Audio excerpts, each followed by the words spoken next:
What's going on, everybody, and welcome back to the A Show with the Kings of Pro Wrestling Podcast. I am Justin, here with Meelz. What's up, Meelz? Nothing much, man. It's very crisp. We're getting the crisp fall weather. Crips. Wow, that's what's up now. New York. This is how we're starting it. Very crisp fall weather. Chew or feeling. Woo? What happened? You a chew or a woo? Shout out to. None of the above. How about that? Right. I am a person who has spent the last 2.5 weeks going through random interview processes. And let me tell y'all, out here, I mean, we haven't had office hours in quite some time. It is real in the field, and it's also frustrating as hell. Yep. I will say this. The media landscape is cooked. I'm about to just work for Kellogg's or some shit like that. And work for Ford. Yeah. One of them things, because the media landscape, the way they trying to get around people and try to undercut and try to sell you a dream, but it's not really the dream, and try to have you work for whatever the hell you're trying to work for. Nah, it's a wrap. Thanks for everything, but no thanks. So it's tough out here in media if your dream is still to work in some sort of media. Work for a school, work for a car company, work for a photography store. And I'm about to just apply for 7-Eleven. At least my hours would be flexible. It's too damn much out here, man. But with that said, we got a lot to talk about this episode, man. These next couple episodes, between this, of course, the Patreon. Subscribe to the Patreon, patreon.com/the8show-RNC. It's $5. Then we have Challenge Talk, which also on the Patreon, but everyone can get that for free. They had a lot they talked about on the War Report last week, so tap into that. Also, Rewriters Room, consistently awesome. Make sure you guys tap into that. Everything A Show related, just tap into. Like it's for the, if you're in school, it's great to listen to. If you're playing Dragonball Sparking 0, it's great to have on in the background. Watching Sparking 0 gameplay makes me really recognize that people really don't be playing fighting games like that. Bro, everyone's getting their ass whooped. I was like looking at it and I was like, no way.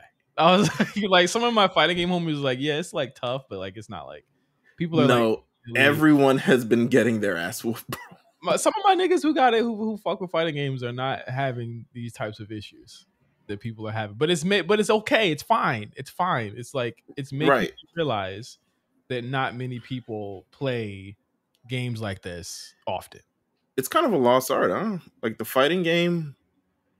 Is it? I feel like RPGs kind of like, if you had to rank like the style of games that people are playing more so now than before, because I feel like when we were kids, it was definitely like all the Street Fighter, the Marvel games. Those are big like games, even like competitive games like basketball and all this stuff like that. But it feels like, just if I'm wrong, RPGs and all that is kind of like the way that everything is like rolling.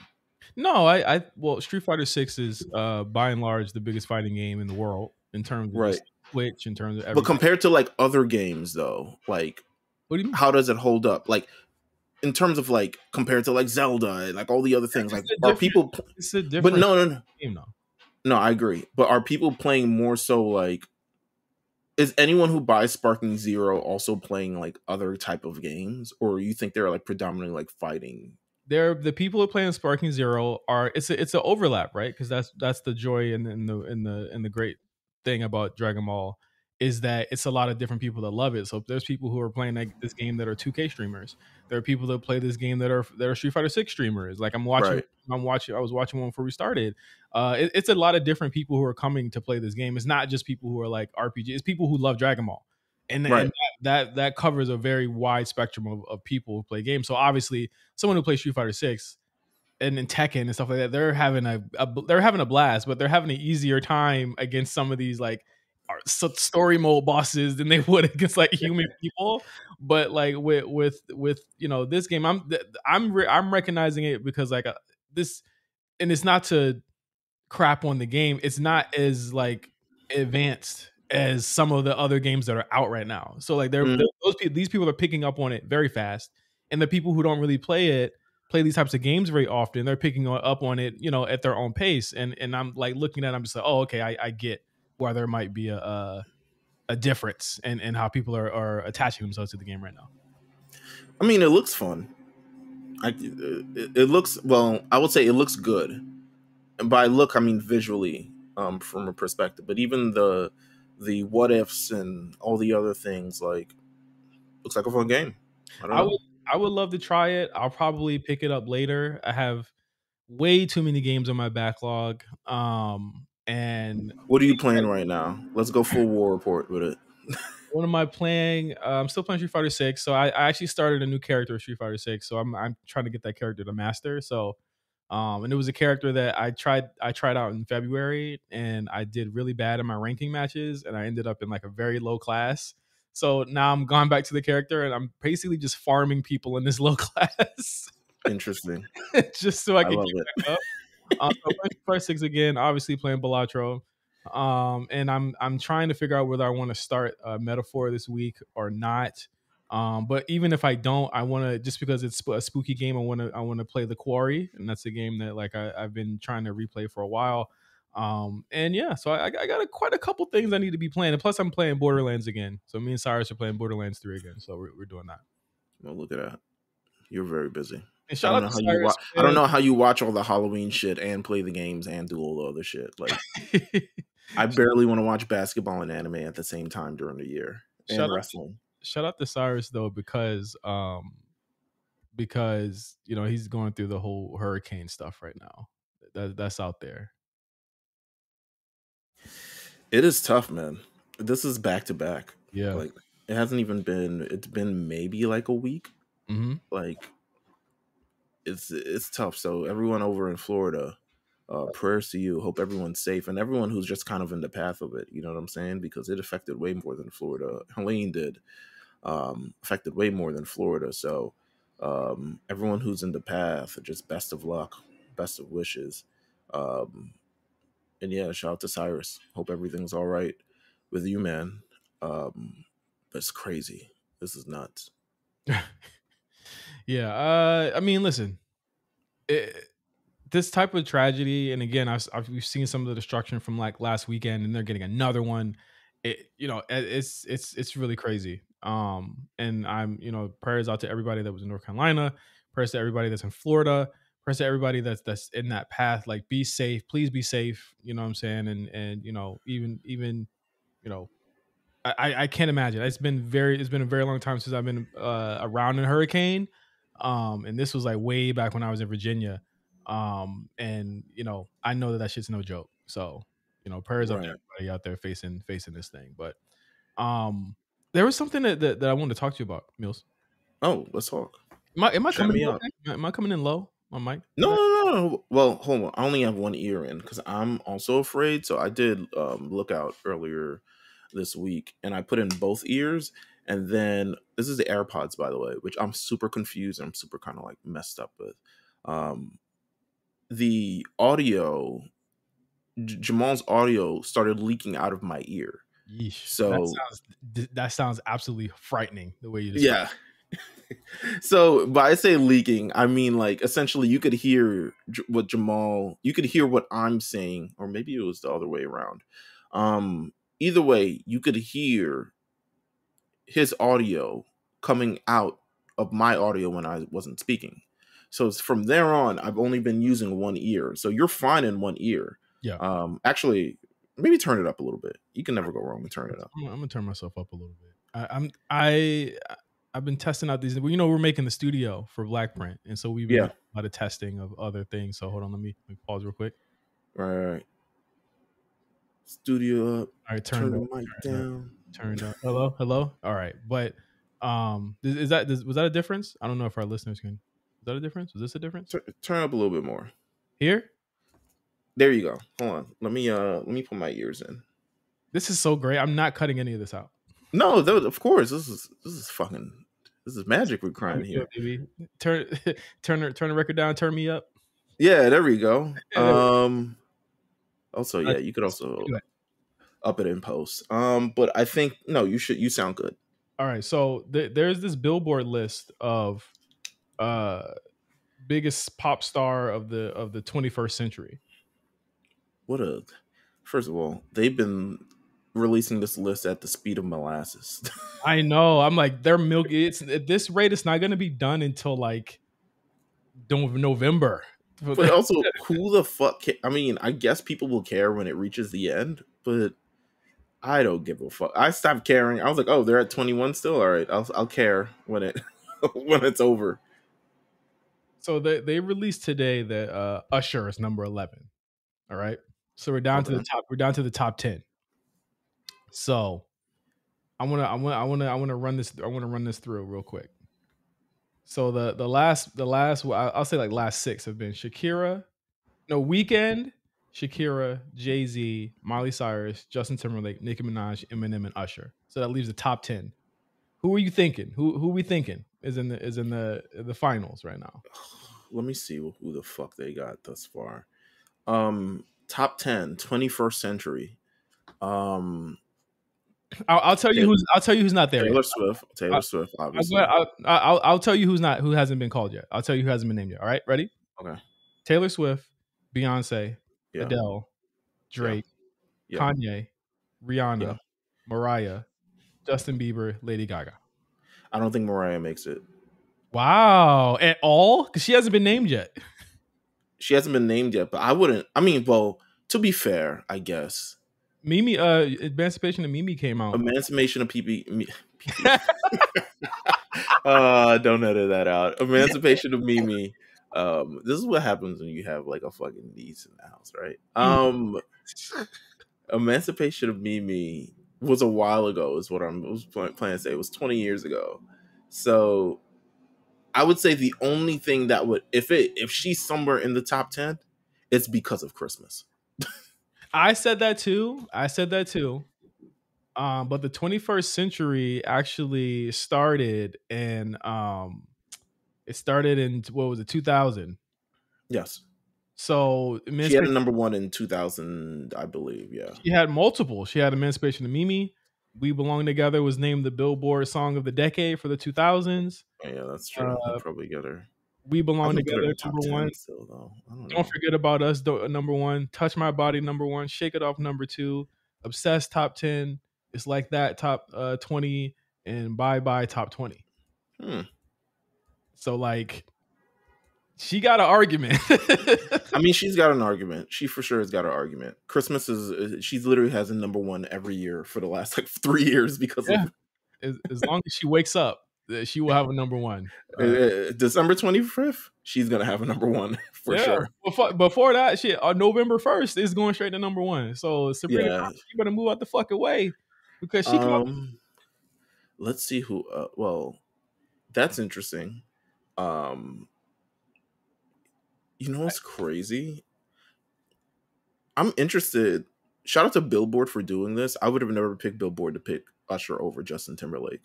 Yeah, more hits. I think they're going straight numbers. They're going straight. Well, that's good. That's good then, because he would definitely have more numbers. And if that's the case, but then again, was 50 Cent on this list?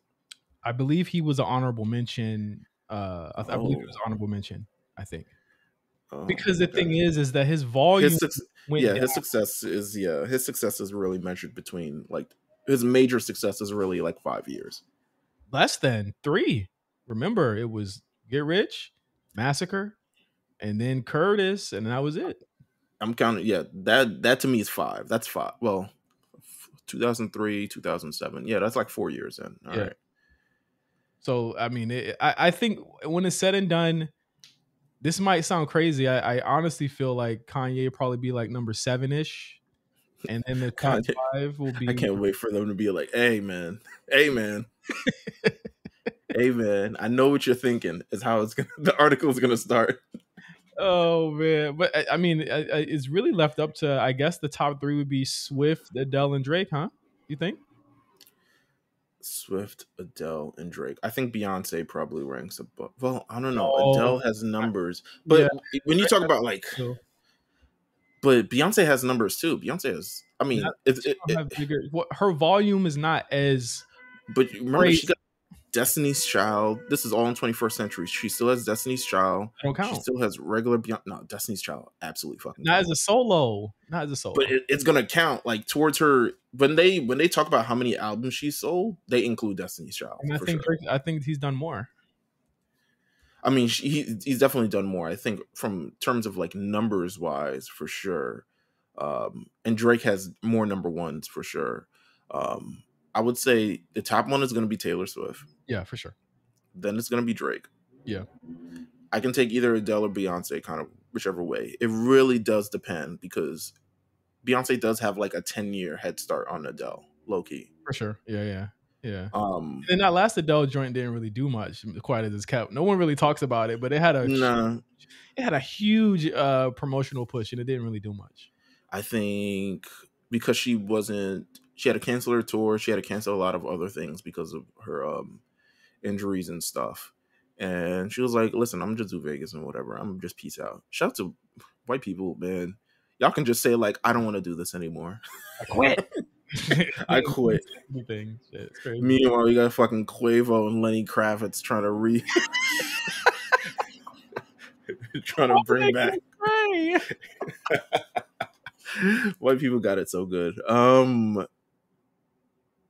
Let's see. Yeah, I'm tapped into this list, but I'm not that interested because. Oh, it's true. It's predictable. Yeah. It's crazy how like you would have swore the first 10 years of Alicia Keys' career, she would have been like a timeless, recognizable thing, but her fall off is crazy. All right. She stole a woman's husband, right? Like, what do you mean? Is Alicia Keys like the most like I don't want to call it fake. Wow. But is her career the most like asterisk career? Yeah. I mean, well, here's the thing. She was I'm not gonna say she was facing off against milkmen. But I think when she came out in an era. She has one really, really good album to me. Yeah. One super overrated album. Yeah. And then Girl on Fire. Yeah, and then Girl on Fire. Yeah. Like it all kind of like went left after she kept making the same song. And the people who represented her was the same people who actually in the beginning represented her, the actual singer. Yeah. And you can see kind of like they played the same beats with all of those careers. Like you're going to have a soundtrack here. You're going to perform on the Grammys here. You're going to perform with Elton John here and blah, blah, blah. Like, yeah, I mean, I definitely, well, I mean, she's, yeah, that is a crazy thing. If you had made this list in 2010, she's like top 5, 100%, top 10. But in hindsight, was she that great ever? That's what I'm saying. You can't even sing. They had a like AI audio thing, her voice on the Super Bowl halftime show this year. Yeah, bro. What the thing is that the new girls came through and just, I think Beyonce's trajectory really changed a lot of things too. Well, yeah, Beyonce kicked the door down and around and so, upside down. And then Rihanna changed the trajectory for women that are kind of okay singers, but had aura. You know what I'm saying? Like, you had to be a pop star. That's really the thing. Like you really had to be like a pop star. We ain't here calling Alicia Keys Nivea, bro. Like that's. Yo, her career. So I look at the CDs and it's like, I don't really play her music like that anymore. I'm not all that screaming kind of, not really. Damn, Jennifer Hudson better than Alicia Keys, bro. Jennifer Hudson is also an interesting specimen. She got the movie bag and TV bag way early. She said, fuck this shit. Yeah, as she should have, because no one's trying to hear all that hollering, bro. She's just all very loud. Like in this era of, she would have maybe fit in the 90s, but in this era of like, you don't have to really sing, you just have to carry a note, and you can even whisper a little bit. Her voice is too powerful. People can't even collaborate with her. It's like, who wants to hear all that? Can I tell you also, sidebar, I had this conversation with my boy, by the way. What was that? I said, I could go for the rest of my life without hearing John Legend sing ever again. Well, he's going to pop out at every presidential, every Walgreens ad. I appreciate his love of the bag, bro. There's very few niggas that love the bag. It's Jeff Jarrett and him. Very few niggas that love the bag more than them two niggas, bro. Jeff Jarrett and John Legend is crazy. Bro, they love the bag, bro. If the Nah. bag is around, they got one. Jeff Jarrett will take any bag. For first two albums, I get John Legend. After that, I was like, I'm not trying to hear this nigga no more. But they had All of Me. God, I fucking hate that song. I hate that song. That's crazy, bro. That's because you don't like love. No, that's not it. That's not it. All of Me is so like his voice to me got on my nerves because of that song. He sound like a Muppet. Like, all right. Listen, let's get into the show. That was let's get back to hating on black people instead now, huh? We're gonna get to that. We're gonna get to that. We're all on one subject. Before we start though, I want to talk about last week's NXT.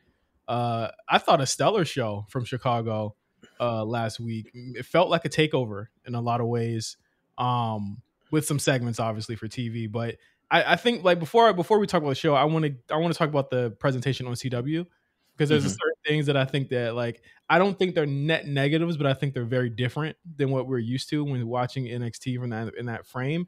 One of them being no overruns. This is a tight show. I expect tonight's show of NXT to be the same. Very tight, organized show.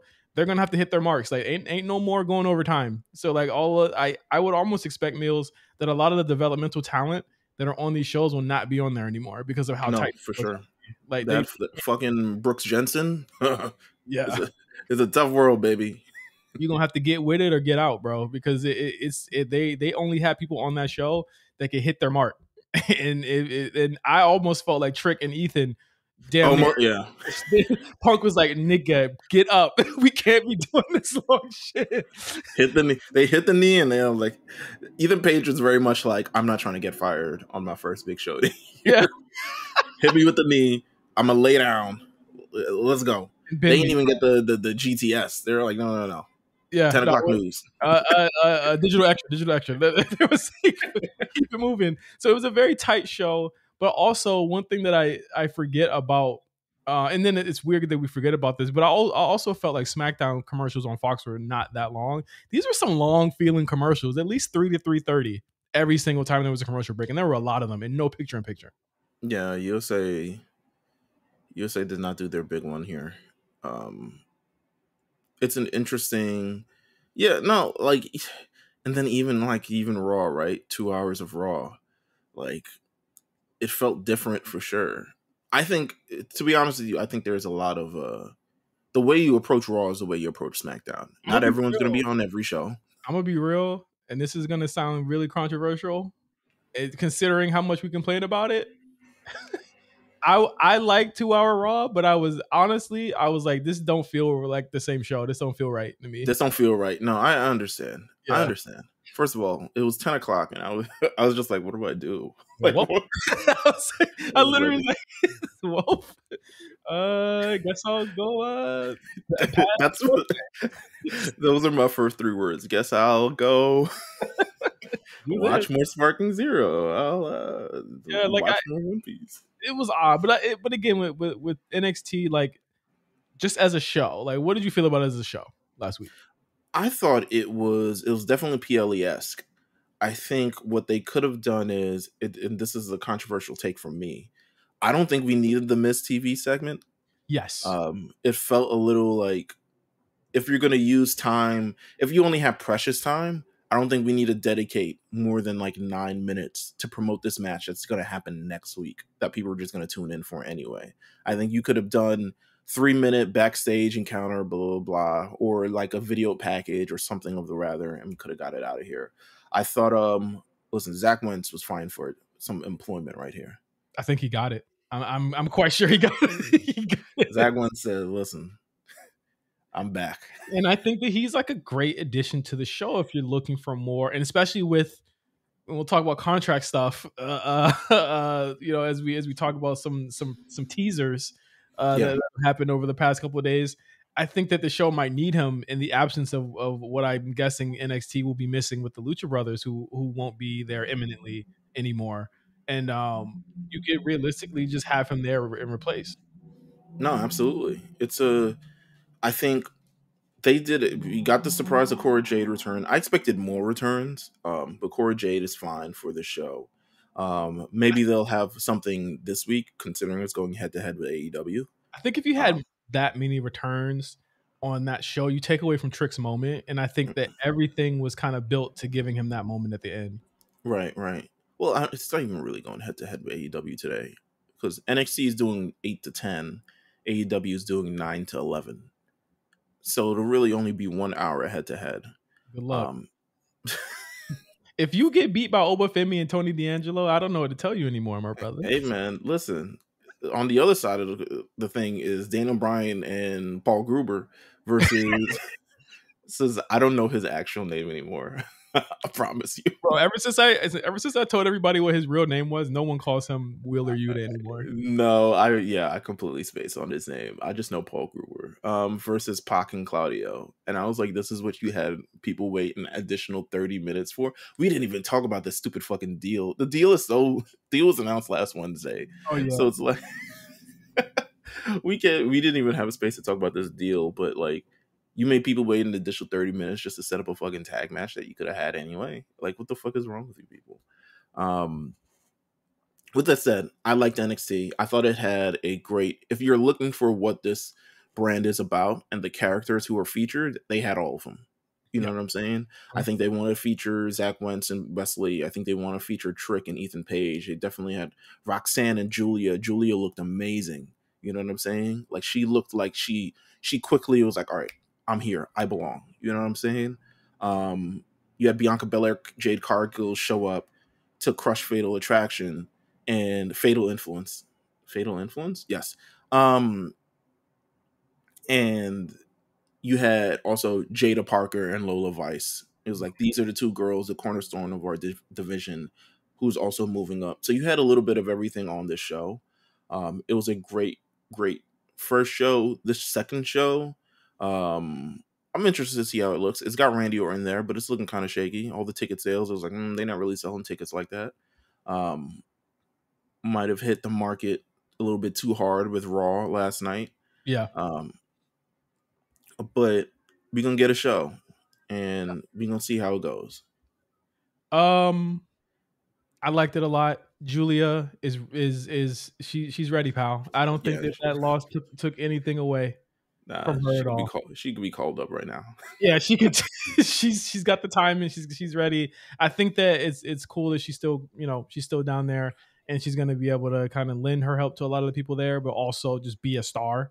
I would have also. I think you introduced Stephanie Vakir last week and then didn't really follow up this week. I thought that was kind of a misstep. Like, probably could have like came out when Cora Jade came out. A little cat fight, something along those lines. It's making me wonder if it's a visa thing going on right now, though. That's what it's making me wonder, if the visa thing might be an issue, like the working living visa here might be the issue. But I mean, it wasn't. I think isn't it different from having a visa where she just pops in for like Forbidden Door and goes back home? Yeah. It's definitely more extended and stuff like that. And the reason I only know about visas is because of the challenge, which is ironic. Because they can't do reunions in the United States anymore because all the UK people can't get visas to work, technically do the work here in the US. So they always have to go to London to record the reunions. And that's why they always go there, because it's just easier. They work around the two people. I don't know if they're going to do it this week. You can tell Jenny and Theo, sit the fuck down. They will call you. You know what I'm saying? But, yeah, the visas thing is a little bit different for sure. That's probably why. I would imagine that it's looking like Julia and Steph versus the best friends. It seemed like to me, and I think we've even called it on this show before, that like Roxanne and Cora really want to work together, like as a tag team again, and they're kind of getting their way, and so it looks like that's how it's going to be. And honestly, they both need to go too. To be honest, for sure. as well, for sure. quickly, let's talk about this deal Yes, because everyone and their mama has talked about it. We almost forgot about it, but because everyone has talked about this new deal.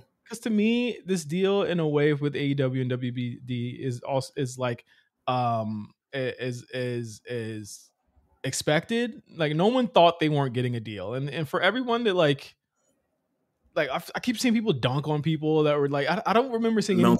Meltzer's like, of course, you know what I'm saying? Everyone thought that they couldn't, blah, blah, blah. I'm like, relax, dude. No one Nobody, fucking thought that. nobody thought that. We all knew where they were going. We all knew what it would be. We just didn't know what the numbers were, right? So like, we did all, you know, you've gone through all that. You did your victory lap, and when you look at the numbers, like to me, Meelz, doesn't it seem like they're like someone said, well, they're getting more for less, and I was like, I don't really know if that's really how that works. Like getting more for less, they have a huge talent budget like Yeah. already, so like that's a lot of that's going to get eaten up. The stadium stuff is going to get eat up their budget year by year. They still got to resign their top 5 people. The Bucks are up for renewal in 2 years, in a year and a half or something like that, and Yeah, they're yeah. They signed shortly. Did they sign shortly after Punk? left. The Punk Yes. situation? No, not after Punk left. I think before Punk left. Oh, But the first suspension. Yes, it was yeah, all yeah. 4 of them read up. Right. Because it was looking shaky for a bit. They were Yeah, like, well, if you're going to choose Punk over us, we're going to go to WWE. And it's like, actually, remember that they didn't sign new deals; they signed extensions. So, and right. then you have Swerve. You know, we'll talk about that a nigga again this week. But like it's you know, they got to pay all these. I'm like, bro, I think they might be spreading themselves thin, and also like none of this content is like they're not exclusive to that one channel, so they actually have to find a deal elsewhere, and that's where the Fox stuff is coming up at. But yeah, basically the terms of the deal is they're keeping Collision and Dynamite. No mention of Rampage yet, but I'm sure that'll be announced. Rampage is probably getting canceled. Yeah, they just haven't announced it yet. But and then they still have the specials, but then they're going to be and the Max stuff is odd to me because that's an odd victory lap to take because Max actually doesn't really do live pay-per-views yet. So that functionality has not been tested. No, not at all whatsoever. But you know, have they? Have they done anything with like pay to play? No. Oh, yeah, right. I kept confusing it with Disney Plus. Yeah, that's Disney Plus. But that was even during the time where like the movies were coming straight to streaming at that point, and they stopped doing that. They don't do it anymore. So they still do live stuff like CNN, but you also have, and this is iffy too because all of this is sometime in 2025. So they say the library of Dynamites and pay-per-views will be there, but we don't know exactly what the library is going to be. And I think that like there's no clarification on that, and everyone's thinking it's going to be everything. I'm not too sure about everything, and in Meelz, I'm not too sure about everything as they were aired. And I'm talking music, I'm talking segments, things like that. Like some of that stuff may have to be cut out because, again, who knows how much he paid for Orange Cassidy's theme or Final Countdown? Like a lot of that stuff. Right. No, keep going. So it seems like to me, this was a deal that was they're saying it's double. Variety saying it's 150. Some people are saying it's 180. Well, Variety changed it now, so they're at 185 now per year. 185. Okay, 185 per year. I mean, they better had gotten 185 per year. You know what I'm saying? But there's no. I've seen people say it was. Is it a 3 year or is it a 5 year? I've seen people say 3 years. I've seen they have not said how many years actually. Because someone was like, it's a $555 million deal, which makes the. And again, I'm like, it's funny to say the second most profitable. 3 years. That would be 3 years, probably with a 4th year. The option kind of worries me. The option to me should be worrying because again, option means you have to perform. Yeah. Option means that if you're doing stuff way less than what you were doing before, you're gonna have to do more. And I think that I don't know with like because with the first time at AEW, they were able to get Punk and Danielson and Adam Cole, et cetera, et cetera, et cetera. I don't know if Lashley and Shelton Benjamin and MVP and who else was supposed to be coming there. I don't know if they're moving the needle in that way to justify a rise in viewership at all. Right. I mean, nothing they've done. They need to invest in people to write damn television shows. That's what they need to invest in. You got all this extra money. I don't think any of the problems that they have I don't think any of the new signings that they have currently is going to change anything about the show.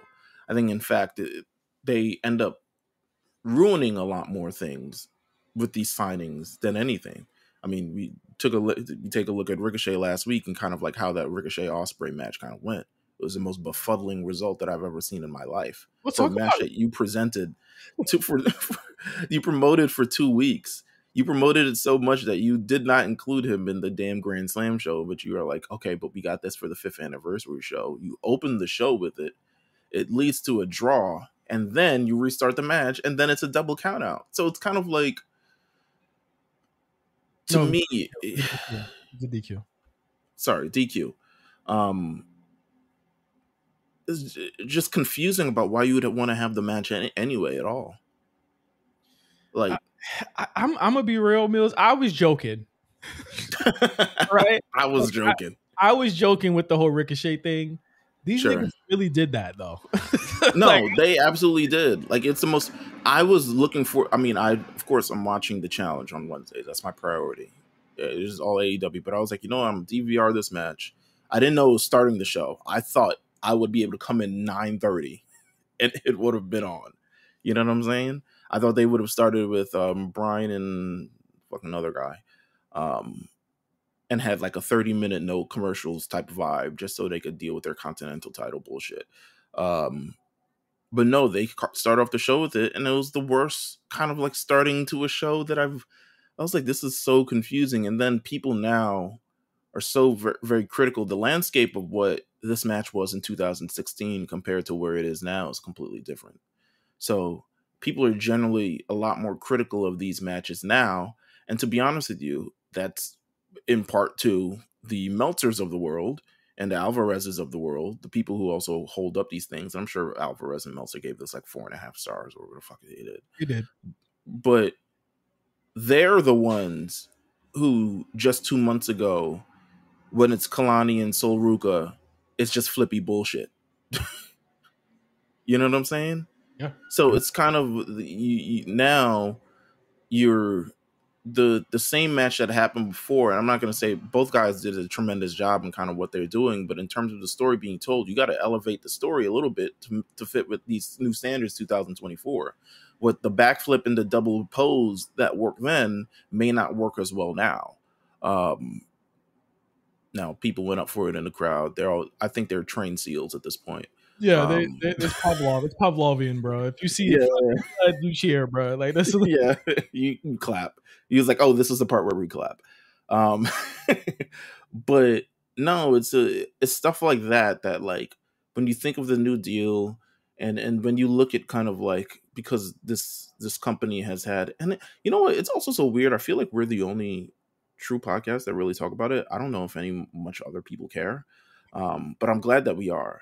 Yeah. But I think you also have to look at, considering how many of these strokes that are similar to WCW, you kind of got to look at management at WBD and kind of see like, okay, where's that going to land in 5 years?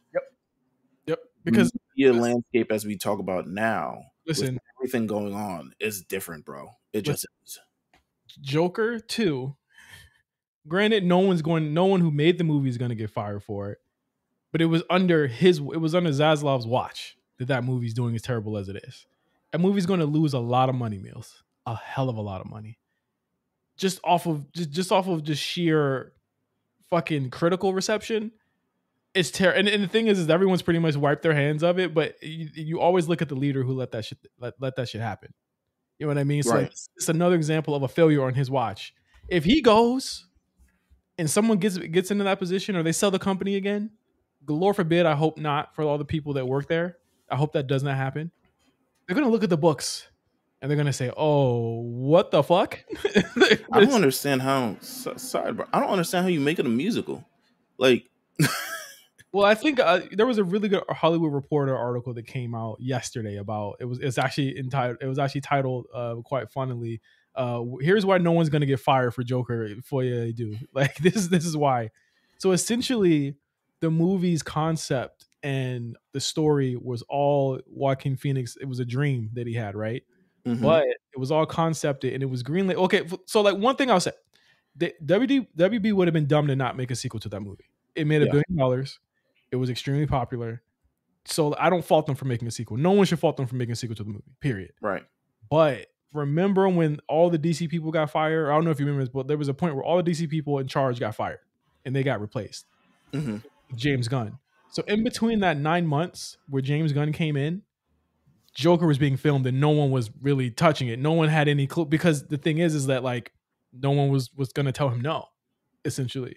So they kind of were able to create this movie within a gray area where nothing was either being greenlit or told no, and they got greenlit right before everybody got fired. So that's how the movie was made, and then they decided to make it a musical. And at that point, James Gunn's like, I mean, this was done before I got here. I can't really do anything about it, and no one actually watched the movie until like a couple of weeks ago. So like, no one had actually seen it That's at all. wild. That's wild. I've heard that musicals are like, especially considering today's audience, they hate musicals. They don't want it. They don't want it. The what was it? The Mean Girls musical? Yeah. They've been out their way, in fact, for the Mean Girls thing to not promote it as a musical. Mm-hmm. Like just like even though it's a full musical. And I remember telling my niece, I remember she was like, "Oh, I want to see the Mean Girls movie." I was like, "It's a musical," and she was like, "Oh." Yeah. I wonder how that Wicked movie is going to do too, because number one, they haven't revealed that it's 2 parts, and 2, they haven't revealed that it's well, I mean, you would imagine it's a musical, but the movie is not being sold as one right now. People don't want it. They don't want it. No.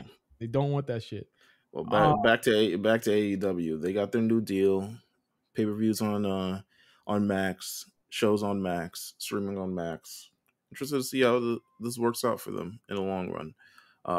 Again, I can't say that this will improve their business at all, outside of like additional budget for things. But I can't say that this will improve their business tenfold.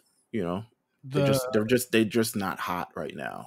They're just not. The WB crossover ads and shit, like they promoted DC Comics last week, and I was like, this is just so like this is so basic. Like again, you look at like what WWE does with like their partnerships and stuff, and it's like it's very Cody swinging Wheatleys and shit. Bro, like it's very in your face. You know what I'm saying, for sure. But I think it works. Like it definitely works in that it's very football in the way that they kind of position their ads. I think that the way AEW does marketing partnerships and their partners and honestly their marketing partnerships team need to look at the way that they do it and look at the way that other companies do it, because like it's so cringe the way that they do it. Like having Excalibur do a line read for DC Comics is so cringe. He's not the person that should be saying or talking about this type of stuff. Like it like that DC line read from last week was just awful to me. But hopefully they can improve. Hopefully they can sign more people and they can get more people in their workforce to help them out, because this next 3 years is going to be very crucial for them, for sure. Absolutely. Where do we want to go? Bad Blood or Bad Faith? Bad Blood goes into Bad Faith because we gotta get into that. So Bad Blood was last week Saturday. Yeah, it was Saturday. I was actually babysitting my niece. So I'm actually. Did your niece get to watch Bad Blood? Yeah, she watched it, and then after it was over, she cried for 2 hours. And so it was, and then she cried some more, and then she didn't go to sleep till 1:00. So me and sounds my wife, like my life every day. Me and my wife were shell shocked, to say the least. Well, I'm taking care of dogs. Well, yeah. Well, the dogs were like, "What the fuck's wrong with y'all?" She's crying. Deal with this. What is this? What does this mean? But no, Bad Blood. Honestly, I think that for a show like Bad Blood, it delivered for the main matches that you came there to watch. They both delivered, I think, in spades. I think we'll get to Hell in a Cell last, I guess. But I thought that the main event, Cody and Roman would not allow that main event to be whack. They had their working boots on, and it as much as Solo wanted it to be. Exactly. Yeah, Solo wanted it to be whack, but they would not allow it to be whack. And I think that the combined personalities, Meelz, of Cody and Roman actually, I think it hurts the bloodline. I think there were too big of stars for those two guys to have faced at this point. Because I just don't think they're there yet. I don't think it made him look good. I think it actively hurt Jacob in a lot of ways. I think that there was a point where they faced off, where Roman and Jacob faced off, and there was basically like no reaction to it because it was like I feel like people would have been wait. People for one, people were probably waiting to see who was going to show up, and two, people were just like, well, whatever, because Jacob hasn't really been in a position to be like, oh, you're a foil for Roman yet either. So Right, right. it felt But they're actively still protecting Jacob. yeah. It's wild. Solo took the pin. Yeah, for sure. Jacob is extremely protected, and I'm wondering like, okay, well, you guys are gonna have to give him something, and one of that somethings has to be him leaving this group because I think that they just feel like a group of jobbers to me, and that's why it makes me so upset when we'll talk about on SmackDown, like when things like SmackDown happens because like Yeah. crowd does not think that they are serious at all. They do not take them seriously as a heel collective to me. Well, it's kind of like you can see the beats of like kind of how they're following before, and it plays similar. Loki plays very very similar to Evolution, Mhm. um, except Solo is not Triple H. Yeah. but but it plays a similar beat to Evolution, and you've seen it before. I mean, we've gone through. The thing is that I think we're still so close in proximity to the original Bloodline run that I don't think people are really reacting to it because they don't really want to experience this again. Yeah.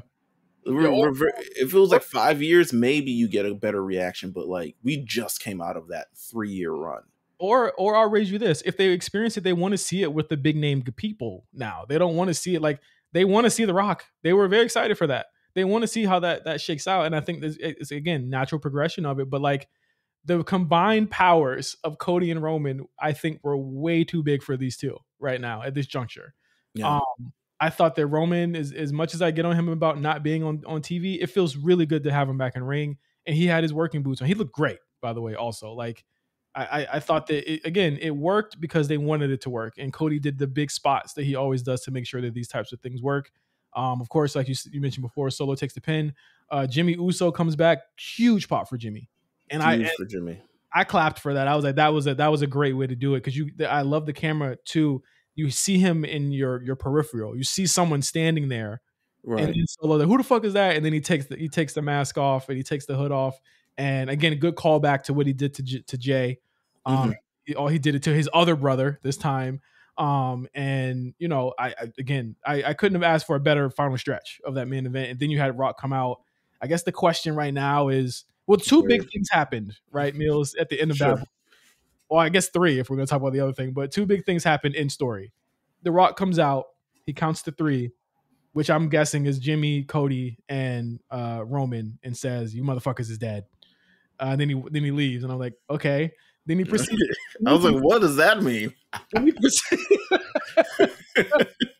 He came out with the fake ass belt too. I'm like, can you put that fucking belt away? No, bro. It's like when you buy your dad like some slippers, or like you buy your dad like a Eagles hoodie or something, and he fucking wants to wear the Oh my god. time. Put that shit away, nigga. So he threatens them, and people were assuming it to mean that, oh, we don't know what he means. I'm like, it's pretty fucking clear what he means. Yeah. It's pretty clear who he's going for. I'm guessing. How do you think he will tie in to be the real bloodline benefactor here?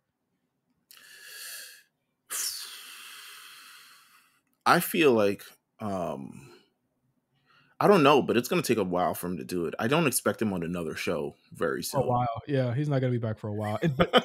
Which leads me to be like, okay, we know they're going to do war games at this point. We get it, but like, it can't be Cody, right? Because the KO thing seems to have kicked off proper. So WWE did something very interesting by doing the KO heel turn, but not doing it with their camera shooting it. They actually did it in the parking lot where there's probably a camera somewhere, but yeah. Where they knew fans would be. Well, I'm pretty sure they have like a WWE camera, like someone with a camera phone, but WWE 24 or some bullshit. they argue, and I would say this is the more to me the more meta and very honestly original things they've ever done. Having Cody and KO argue in the parking lot because he's still not feeling, the whole teaming up with Roman thing. And I'm actually glad that everyone who worked with Cody at Mania is not okay with this. Yeah, I love that fact. But he beats up Cody and speeds off in a Lamborghini. He goes straight to Onyx. because even Seth is a little like, Yeah, you nigga. could punch my damn spinal cord loose. You know what I'm saying? No, that was amazing piece of business, and they've kept it very tight-lipped. Even on Raw this week, Cody thing, and then Sammy's like, "Bro, you wouldn't talk about it." He's like, "Oh, we're not talking about it." They would not allow it. They wouldn't allow interviewers to talk about it. Joe stops Wade from talking about it. Like, Yeah. stops him from talking about it on Raw. You think do you think Cody in this thing, or what he's trying to portray, do you feel like it's supposed to be like embarrassment, or like just trying to push it away? Like, what do you think he's trying to portray in this moment after that beatdown? Because low-key Cody brings it upon himself, which is I took it as me and K. He's thinking of it as like me and KO had a disagreement, and we're gonna figure it. Like he's like, no, KO didn't mean that. Basically, for what I read, he didn't mean like that. The less goofy or R-Truth version of it. Yeah. Like he didn't mean that. Like we're gonna get through it together. But like I liked that he had like cuts on his face. They made it look real. Like he was like, this was different from what we was doing in the ring. Like this was an actual friend to friend beatdown. So like it's like me and you got into a fight. And he's like, "What's up with you, man? Come on, man. We ain't getting into that right now. We gonna talk about that later, type shit. You know what I'm saying?" I think it's wild. Cody, this is kind of brought on by himself in a sense. Yeah. And now you kind of get to tell the story of like he's trying to play the nice guy, which is what we've always said about Cody. Very political, Cody. Yeah. Tries to play the nice guy, but we know you're an egomaniac, and it was an egomaniac move to try to give Kev a title shot like he was some like punk. It was an egomaniac move to decide to team up with Roman Reigns, even though you have your friends and all this other stuff like that. Like the walls are going to begin to close in on him. I wouldn't say. I think Solo forced Cody's hand and made. Well, yes, they did, but I would not have. I would have been like, no, I don't want the match. Yeah, let Roman find Jimmy or something. You know what I'm saying? But in that Meelz, he gained what I felt like is a very key ally in Roman Reigns now. So I think that it's twofold. Like them niggas was weak anyway. I was whooping y'all asses for 3 years. I could do it again. That's funny as fuck. I know he's like, Cody, I know how to whoop their ass. Here's how you do it. Get a golf cart, right? Let's talk about the Hell in a Cell match. Yeah, well, no. Before we do that, let's talk about Rhea and Liv and the return of Raquel. I'm gonna be real. I didn't hate the match. What was bad about it? What was bad about it? I thought like what so I felt like it's building up to this kind of moment, but the attention was all on. It was less the tension of putting him in the cage made it feel much more of like the attention is on Dom more than anything, in my opinion. Okay. And I think it took so much away from the actual match itself that I wasn't even paying attention to the match. I was paying attention to what's going to happen with Dom because he's this ornament hanging in the middle of this match. And then he does the fallout, which was like, I was like, what the fuck, bro? I don't know if your heart jumped, but my heart jumped. It looked crazy if he took that spot, but I think they probably practiced it hella times. But, yeah. They needed to, I guess, get him out so she could hit him with the pinata.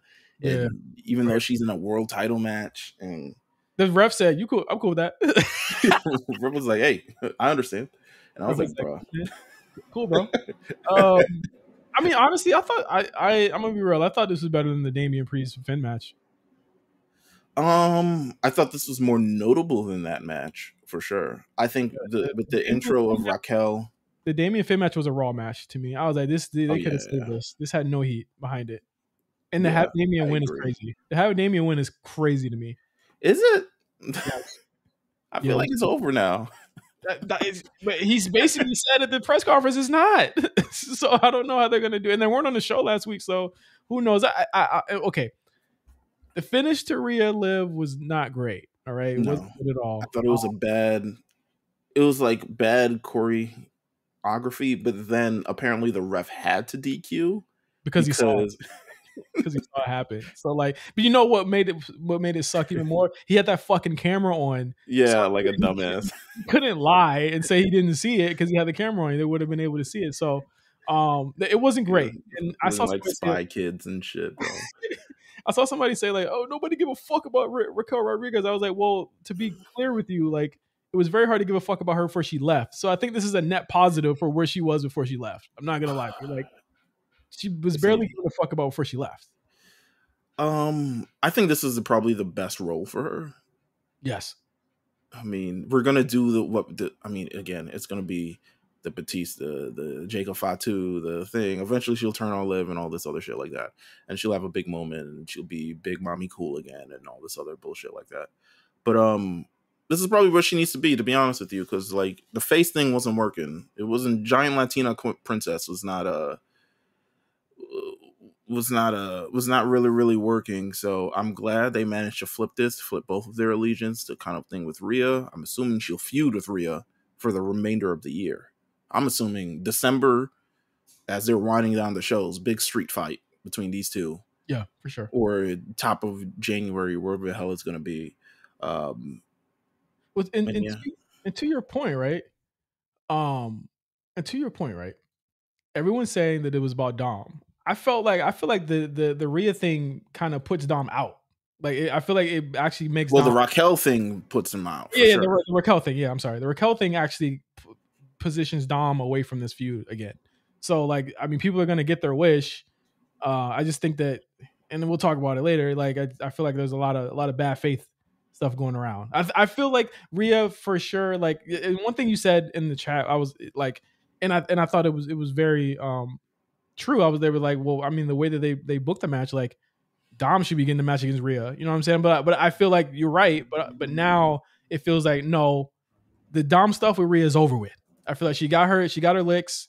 There's not much more she could do. Now you brought in Rhea, or you brought in Raquel. So like, there's a lot of R's in this fucking feud. But now you could do that, and I think you have her against those two, and I think I think people will stop complaining so much after that. No, I agree. Bailey Nia, whatever. Bailey Nia was it was I thought it was a better effort than their last match, but not really better, like a net positive for her. I called this I called this in fucking July. I said this is a bad feud. I don't really like the multiple cash in attempt thing over and over. Like either do it or you don't. Like if I think if she's trying to get too cute with it, I think Nia should legitimately like pop her in the face. Like, because she's getting too cute with it. Because this is like the fourth time she's trying to cash in. Yeah. Like I would at least have Nia to be like, nah, bitch, you are getting your ass handed to you this week, and I'm gonna teach you not to do that again. Like I run a tight ship here. You know what I'm saying? So maybe she does one of those. But yeah, I'm not really a thing with it. Again, thought it was a decent effort, but just like not a net positive overall. What did you think of the Crown Jewel Championship? I mean, at least they're trying to do something. Like I'm cool with them trying to. This is true. Yeah, I'm cool with them trying to do something. Because last year's Crown Jewel was pretty terrible. And again, like they're taking away something else from Survivor Series, which it seems to me like is going to be the War Game show from now on. Yeah. No, for sure. So if that's the case, then they're giving something some weight, and then they're making it so that the fall is notoriously, Meelz, a very downtime for the show. It's fall time right before Royal Rumble, and it's right after me. It's very down, and they're trying to do something at least that keeps us interested every year. So like I'm actually interested in seeing Cody and Gunther. They had a fantastic little mini match at Royal Rumble 2 years ago, and we get to see the full thing now. Do you think we get Goldberg versus Gunther? I hope not. I hope. I fake feel like we're getting it now. I really like when Gunther said, "I got 3 minutes for you," because the thing is like, was Gunther going to be okay with losing to Goldberg? Like that's not an L. That's not an L Gunther should be taking against somebody that old. How many people have taken the L to Goldberg though? But I feel like Goldberg taking a chop, he might like that shit. So like, I think it's true. I think Goldberg wants his final match. I think they're probably like working some shit out. I don't see this happening at a Royal Rumble. If the World Championship somehow makes it back to Punk and Seth, which I truly think is going to happen, Yes. Gunther will definitely need a major match, and I think you got Goldberg. You can do Brock. Yeah, I would imagine that WWE has so much creative for Brock when he's able to be utilized again. Yeah, but and Gunther is probably at the top of that list. But yeah, you're right. You're right. I can see it happening. I can see it. That's a good payday for Gunther too. Yeah, but this Hell in a Cell match was bonkers, bro. Cinema. It was really good. You can tell. First of all, you can tell that both men really genuinely cared about making this match like the culmination to all the angst that they've had over the last like 9 months, 10 months. Yeah. And they were given no kind of like handcuffs at all. Headshots, weapons, blood, all of it. All the stuff that I would not recommend. Yeah. I don't. When's the last time someone got staples in their head? Finn, 2 years ago. Also blood. Also in Hell in a Cell. But so. I think that again, once you get away from the shock that there was blood, I think that you saw Punk working at his highest clip in a very, very long time. Yeah. I had said like halfway through that this is my favorite Punk match since he's like been back. You know what I'm saying? Like since he's actually come back to wrestling. Even in AEW. Well, I had the MJF match ahead first. I thought the MJF match was actually fantastic. I thought this was better than that. In a lot of ways. I thought it was great. Like, I think that the broad strokes of the MJF stuff, like him meeting when he was a kid, all that stuff, like that was actually expertly crafted. But I think that again, it's the time period. It's the months and months of, because if you look back on the MJF stuff with Punk, that was very much like a truncated like 4 week build, like before they had that match. This was like months and months where you actually felt like these guys hated each other. I don't feel like MJF and Punk hated each other that much. No, I never felt like they hated each other that much. I think Punk despised MJF for the whiny little shit that he was, but I don't think it got to the level of Drew and like blood feud, one of the like a career making feud. Like just think of all the things Punk did to him. He came all the way to Europe to screw him out of the World Championship, bro. Yeah, like to screw as a referee to fuck him over, bro. This is gonna be feud of the year. I mean, I don't even see anything that's in its league or competition. Nothing. I would have maybe put Cody Roman there, but it would have been like a runner. Cody Roman, we complained about that because it was not about Roman nor Cody. Feud. It was about The Rock. And I think that like looking back or looking forward at it, it's like this Hell in a Cell match is definitely one of the greatest of all time, but it's also like match of the year contender. Like it has real competition with Cody and Roman. For Cody and Roman too, for me, has not budged. It's looking shaky right now. The more that I think about it and looked at these two matches back, it's looking shaky. But we'll see in about a month and a half. So, well, speaking of that, the bad blood wasn't over because it led to the bad faith. Yes. The press conference afterwards, Triple H comes out. They're doing truncated press conference now. They're like, all right, this is 40-minute shit. Nah. 20 minutes. Everyone gets a donut and get the hell out. Shout out to Armand, by the way. Multiple questions. He was on his phone, got a mic shoved in his face, and immediately had questions. So like, shout out to the professionals who are still there. Like that other professional who's fucking. This guy asks consistently bad questions every time he's there. With that said, Triple H was asked about the social media stir surrounding Black Male Towns not being featured on main PLE shows, and what could have been a moment to alleviate anyone's celebrate the concerns of many, and also the celebrate the accomplishments of many, turned into something where I feel Triple H, I truly feel like he said what he thought he should have said in that moment instead of what you probably should say. He said, I don't see color. And I was like, all right, well, I was like, all right, whatever. This is gonna go on for another year. He's not. He needs a PR person, bro. I mean, He he waffles very often on things that actually matter. So like I think that people expecting him to actually stand on something or anything at this point definitely It's were. so weird because, to be honest, you ask HBK these questions, He's answering. he's answering, and he gives you a very thoughtful. He takes his time with it. Yeah. But he's giving you a thoughtful, careful answer. Like the Ringer Wrestling show last week asked him about, like, what about the shows being so black and NXT thing, and he was like, I just have to give it up to our recruiters who go out to various different colleges and recruit a diverse pool of talent. So it's not even up to me. It's not even me. It's like, it's all the other people who work on all around us who want to see a diverse WWE. I was like, God damn, Sean, you did that shit. Yeah, and he don't be capping about it. I think with Triple H, it's like what my issue with that statement. It was dumb, by the way. My Yes. issue with that statement is that what you say and what you portray on TV are two different things. And I, for one, am not like you fed the people. Like we sat here last week and was like, this is why this argument is wrong, right? And Right. this is because of who it excludes. Because in trying to be progressive, you guys are still excluding people, and you're still excluding marginalized people like women from the Yeah. actual of a conversation.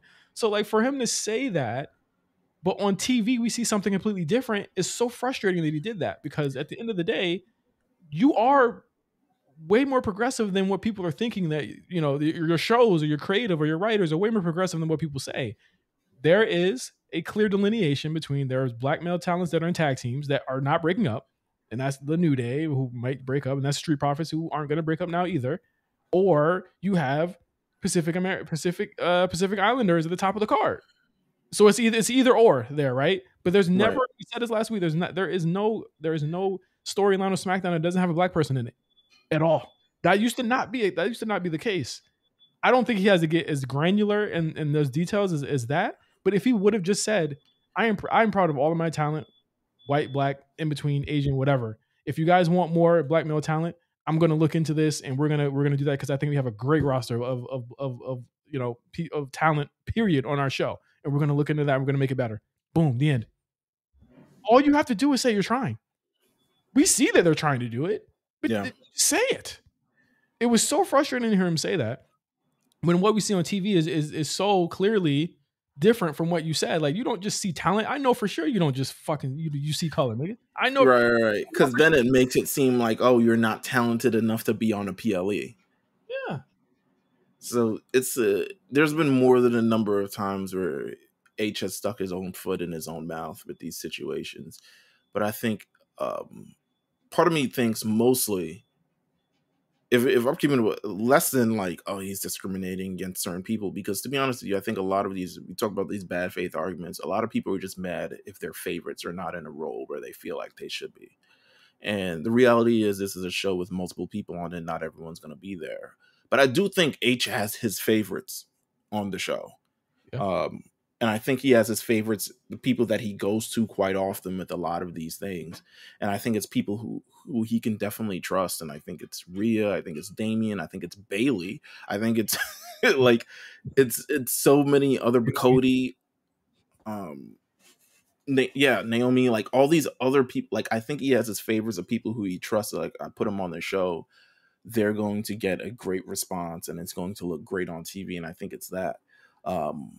And just people that he's like most comfortable with working with can tell these stories of people, because honestly, a lot of these people he's seen within himself quite a bit.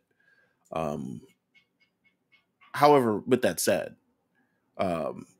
again, there is a rule. I think there's I don't even know if it's unspoken rule or it's some rule about diversity on shows. It just, SmackDown has plenty of diversity. Raw has quite a bit. I mean, it's not as much as SmackDown. We want to see two Irish niggas beating themselves up, go to Raw. But again, these arguments, I think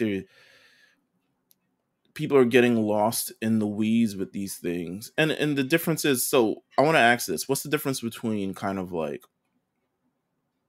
holding to task and complaining? because I feel like we're crossing the line of trying to hold certain people to task for things that they've done, and we've gone into the role of complaining because I don't think putting a stopwatch to Bianca Belair, Naomi, and Jade Cargill on how long they were on the show while they hosted does anything major for your argument. Yeah, especially when they like shot so much content for it and stuff like that. Like that stuff takes time. And again, the I idea, think it. Go the ahead. thing is that there are very few. Here's the thing: it's far too often we see we want this person to be pushed or we want people to be represented, and then when they get represented, it's like, oh no, not that one, the other Yeah. one. And then when there is that person, it's like, no, not that way. I would have did it this way. Like it's Yeah. far too often it's that. So like when you look at the way these PLEs are structured, they're 5 matches. And everyone's like, well, I hate 5 matches. And I'm like, well, you hated it when it was 8. You hated it when it was 10. You hated it when it was that many. Because the thing is that you don't care about everybody on the show. That's just the long and short of it. So they put these types of feuds that you might be kind of cool with, or you might be kind of tangentially kind of like okay with, and they put them on Raw. Mm-hmm. So you have tag team championships being defended on Raw. Sometimes they main event. More often than not, they main event when it's the tag titles. They main event the show, or they have the largest amount of time on the show. So that's still going to happen. Or you'll have Seth and Bronson Reed largely taking place on TV. Seth doesn't even get on PLEs that much anymore. And he's a top star. So at the end of the day, there's always going to be people that are there. But there's things where that you care about the PLE, but you also care about what happens on TV. You care about what happens on TV, and at least the PLE. And it all kind of works in its own little way. I'm gonna be real with you. I don't want more matches on these. These shows are long enough. We sit through 3 hours on Monday. We sit through 2 on Tuesday. We sit through 2 on, I think people have forgotten. Like long forgotten. Maybe it's because this has been happening for 2 years. I think people have long forgotten the 7 to 8 match era, where it's just like things happened, and then it's like you have to come up with 8 finishes, and someone gets distracted by a roll up. Yes, and then there's like a DQ because it's got to go to the next month, and then there's like kickoff matches, which people hated, and they did away with them. Yeah, they did away with kickoff matches, and the women being on kickoff match. Now the women are like on Raw, and I hate to bring it up now, but it's like 10 woman match. I say, well, we're back to this era now. I'm like, well, what do you mean? These people have all been in matches every single week, and you hated them then, and now you hate them when they're all in one match together. Which one is this? I knew we were gonna have this problem with 2-hour Raws, they said, and I'm just like, yeah. No, but he's trying to get as many people on the show, but also the thing with the 2-hour show is Raw is built for, and I know we're getting into the Raw thing, and we'll talk more about it on Patreon. But Raw is built for a 3-hour show, so you have a real big problem now. Yeah, with the amount of talent that you have and the amount of show that you have. So now, not everyone is going to be on the show from week to week. They did their best to try to fit Jade Cargill and Bianca in whatever segment they had on the show, but not everyone's going to be on the show every week, and you're just going to have to deal with this. And for sure, we're not going to have Passion Fruit Collective. They still complained about it anyway. They still complained. It was completely innocuous, but the thing is, you're still getting like 2 women's matches next week, and I'm quite sure that Rhea and all, like I thought it was very, like, again, there's nothing that you're going to be able to say or do that is going to make a lot of these people happy. And I think that it's up to you as a consumer or a watcher of this product to determine what argument means the most to you at the end of the day. Because whether it's I want more black males, just black males on TV, or I want more black women on TV. Because if the argument was happening in the second or in the reverse, it'd actually be even worse, Meelz, because it's women and they're already underrepresented and they're black, but that's not happening right now. Yeah. So again, it's what would you want? Like the argument was, Meelz, before the 2-hour Raw, someone said, "Well, say goodbye to the women." It didn't happen this week, and then they changed the argument. It's like the arguments morph and warp depending on what's happening. So if it was 3 women's matches last night, it would have been like, oh, they were all under 5 minutes. It's a 2-hour show. Like what? Like I would love to see these people try to make a TV show themselves. Yeah, see how that works. No, for sure. We'll talk more about the TV shows on Patreon. But again, it leads us back into this bad faith argument kind of position that a lot of people are in, and I think that 2 things can be true. Triple H is a fucking bonehead. That's one. But I also feel as though which is crazy to even say this. His read of his own company is completely also almost makes me wonder if he is actually watching his own product because I his don't read. think I don't even think it's that. I think he legitimately does not know how to answer certain like tough questions, like tough questions that don't relate to wrestling. I don't think he knows how to answer them. I really just don't. I think he's I don't want to let him off the hook for that though, no, Mills. no, no. I don't. I'm not letting him off the hook. I legitimately don't feel like he know in his position he should be able to answer tough questions and these things, especially in this climate of the world and like the Mhm. amount of people in your company and all this diversity and stuff like that. Like you should be able to answer certain questions or even be able to like even if you have to like dismiss it in a certain way, you should be able to do that. I legitimately don't feel like he did. I legitimately felt like he was caught off guard with that question and he went to the answer which he thought felt the safest, as most white people do. I don't see color. That's the big Why that's the is biggest attractor of racism ever. And yes? it's like Why is that the white person like thing to say? Is I don't see like no, you have to see color. I know you see color because I've looked at your roster. I you know know. why? Because many other people in the business have probably said that same thing before. Yeah, And I'm almost sure because I've heard it in wrestling before. Cody said it before.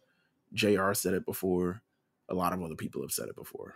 it's very carny, and it goes to Meelz a blind spot that is just generally in pro wrestling, whether it be promoters, whether it be talent, anything. There's a huge blind spot of people that think this way, and it is. But again, he is responding to largely a bad faith argument, Mills, that was started on Twitter that holds really no credence, but that is just rooted in tribalism.